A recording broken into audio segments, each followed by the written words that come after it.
ರಾಷ್ಟ್ರಧ್ವಜಕ್ಕೆ ಅವಮಾನ ಮಾಡಿದ ಸಚಿವ ಕೆಎಸ್ ಈಶ್ವರಪ್ಪ ರಾಜೀನಾಮೆ ನೀಡಬೇಕೆಂದು ಆಗ್ರಹಿಸಿ ಮಂಗಳೂರು ದಕ್ಷಿಣ ವಿಧಾನಸಭಾ ಕ್ಷೇತ್ರದ ವತಿಯಿಂದ ನಗರದ ಕ್ಲಾಕ್ ಟವರ್ ಮುಂಭಾಗದಲ್ಲಿ ಪ್ರತಿಭಟನೆ ನಡೆಸಿದರು.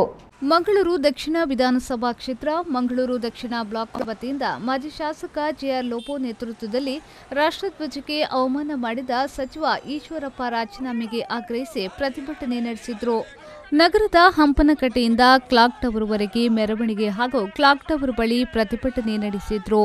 ಪ್ರತಿಭಟನೆಯನ್ನು ಉದ್ದೇಶಿಸಿ ಮಾತನಾಡಿದ ಮಾಜಿ ಶಾಸಕ ಜೆಆರ್ ಲೋಪೋ ಅವರು, ಪ್ರಜಾಪ್ರಭುತ್ವದ ಮುಂಚೂಣಿಯಲ್ಲಿರುವ ಭಾರತ ದೇಶ ಈಶ್ವರಪ್ಪರಂತಹ ನಾಯಕರ ಕಾರಣದಿಂದ ತಲೆ ತಗ್ಗಿಸುವಂತಹ ಸ್ಥಿತಿಗೆ ಬಂದು ತಲುಪಿದ್ದೇವೆ ಎಂದು ಹೇಳಿದರೆ ತಪ್ಪಾಗಲಾರದು. ಈಶ್ವರಪ್ಪನವರು ಹಿರಿಯ ಶಾಸಕರು, ಅವರಿಗೆ ಸಂವಿಧಾನದ ಬಗ್ಗೆ ಯಾರೂ ಹೇಳಿಕೊಡುವಂತಹ ಅವಶ್ಯಕತೆ ಇಲ್ಲ. ಓರ್ವ ಶಾಸಕನಾಗಿ ಮಂತ್ರಿಯಾಗಿ ಜವಾಬ್ದಾರಿಯಿಂದಾಗಿ ಯಾವ ರೀತಿಯಾಗಿ ಮಾತನಾಡಬೇಕು ಎಂಬ ಬಗ್ಗೆ ಅರಿವಿರಬೇಕು ಎಂದು ಹೇಳಿದರು. ಒಂದು ಕಂಟಕ ಎಂದರೆ ನಮ್ಮ ಈಶ್ವರಪ್ಪರ ನಾಲಿಗೆ ಅಂತ ಹೇಳ್ಬೋದು. ಇವತ್ತು ಪ್ರಜಾಪ್ರಭುತ್ವದ ಮುಂಚೂಣಿಯಲ್ಲಿರುವಂಥ ನಮ್ಮ ಭಾರತ ದೇಶ ಇಂತಹ ಒಂದು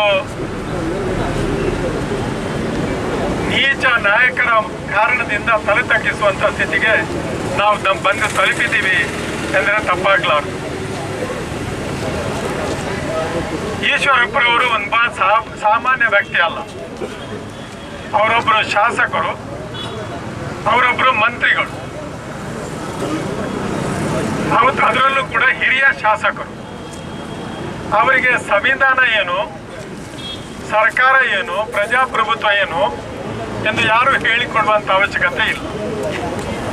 ಓರ್ವ ಶಾಸಕನಾಗಿ, ಓರ್ವ ಮಂತ್ರಿಯಾಗಿ ಜವಾಬ್ದಾರಿಯುತಿಯಿಂದ ಯಾವ ರೀತಿಯಲ್ಲಿ ತಾನು ಮಾತನಾಡಬೇಕು, ಯಾವ ಮಾತುಗಳನ್ನು ನಾವು ಆಡಿದರೆ ಅದು ಚೆನ್ನ, ಯಾವ ಮಾತುಗಳನ್ನು ಆಡಿದರೆ ಸಮಾಜ ಒಡೆದು ಹೋಗ್ತದೆ, ಇದೆಲ್ಲ ಅವರಿಗೆ ಅರಿವಿದ್ದ ವಿಚಾರಗಳು.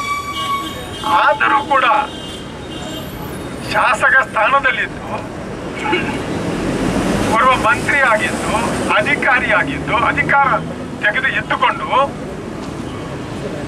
ಇವತ್ತು ಸ್ವಾತಂತ್ರ್ಯದ ನಮ್ಮ ಪ್ರಜಾಪ್ರಭುತ್ವದ ಅಡಿಗಲ್ಲನ್ನೇ ತೆಗೆದು ಮೇಲ್ಕೆಳಗೆ ಮಾಡುವಂತ ಮಾತುಗಳನ್ನು ಆಡ್ತಾರೆ ಅಂದ್ರೆ, ಪ್ರಜಾಪ್ರಭುತ್ವ ಸರ್ಕಾರದಲ್ಲಿ ಇವರು ಅಧಿಕಾರವನ್ನು ತೆಗೆದುಕೊಂಡು ಮುಂದೆ ಹೋಗಲು ಅರ್ಹರ ಎಂಬ ಪ್ರಶ್ನೆ ನಮ್ಮ ಎಲ್ಲ ಪ್ರಜ್ಞಾವಂತರಿಗೆ ಕಾಣ್ತದೆ. ಅನಂತರ ಮಾಜಿ ಮೇಯರ್ ಶಶಿಧರ್ ಹೆಗ್ಡೆ ಅವರು ಮಾತನಾಡಿ, ದೆಹಲಿಯ ಕೆಂಪುಕೋಟೆಯಲ್ಲಿ ಕೇಸರಿ ಧ್ವಜವನ್ನು ಹಾರಿಸುತ್ತೇವೆ ಎಂದು ಹೇಳಿರುವ ಸಚಿವ ಈಶ್ವರಪ್ಪನವರು ತಮ್ಮ ಸಚಿವ ಸ್ಥಾನಕ್ಕೆ ರಾಜೀನಾಮೆಯನ್ನ ನೀಡಬೇಕು ಎಂದು ಆಗ್ರಹಿಸಿದರು.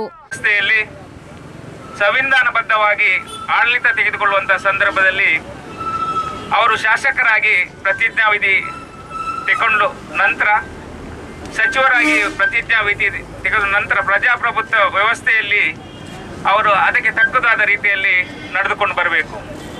ಆದರೆ ಈಶ್ವರಪ್ಪನವರು ಏನು ನಮ್ಮ ರಾಷ್ಟ್ರಧ್ವಜ ಹೇಳಿದರೆ ಅದು ಸಂವಿಧಾನ ಮತ್ತು ರಾಷ್ಟ್ರ ಧರ್ಮ, ರಾಷ್ಟ್ರಧ್ವಜ ಹೇಳಿದರೆ ನಮ್ಮ ರಾಷ್ಟ್ರ ಧರ್ಮ, ಅದಕ್ಕೆ ನಮ್ಮ ಎಲ್ಲರೂ ಗೌರವವನ್ನು ನೀಡ್ತಾ ಇದ್ದಾರೆ. ನಾವು ಗೌರವವನ್ನು ನೀಡುವುದು ನಮ್ಮ ಕರ್ತವ್ಯ.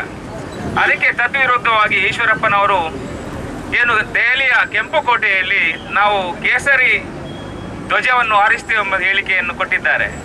ಇದು ಖಂಡಿಸತಕ್ಕಂಥ ವಿಚಾರ. ಯಾಕೆಂದರೆ ಹಲವಾರು ವರ್ಷಗಳ ಹಿಂದೆ 1947ಕ್ಕೆ ಹಿಂದೆ ನಮ್ಮ ಅನೇಕ ಹಿರಿಯರು ಸ್ವಾತಂತ್ರ್ಯಕ್ಕೋಸ್ಕರ ತಮ್ಮ ಜೀವವನ್ನೇ ಬಲಿದಾನ ಮಾಡಿದ್ದಾರೆ. ಅದನ್ನೆಲ್ಲ ಮರೆಯುವಂಥ ರೀತಿಯಲ್ಲಿ ಅವರು ಇವತ್ತು ಹೇಳಿಕೆಯನ್ನು ಕೊಡ್ತಾ ಇದ್ದಾರೆ. ಇದೆಲ್ಲ ಬಹಳ ಬೇಸರ ತಕ್ಕಂಥ ವಿಚಾರ. ಈ ಸಂದರ್ಭ ಪ್ರತಿಭಟನೆಯಲ್ಲಿ ಕಾಂಗ್ರೆಸ್ ಮುಖಂಡರಾದ ಎಸಿ ವಿನಯರಾಜ್, ವಿಶ್ವಾಸ್ ಕುಮಾರ್ ದಾಸ್, ಟಿಕೆ ಸುಧೀರ್ ಸೇರಿದಂತೆ ಮತ್ತಿತರ ಕಾಂಗ್ರೆಸ್ ಮುಖಂಡರು ಪಾಲ್ಗೊಂಡಿದ್ದರು. ಶರಸಾಲಿಯನ್, ವಿ4 ನ್ಯೂಸ್, ಮಂಗಳೂರು.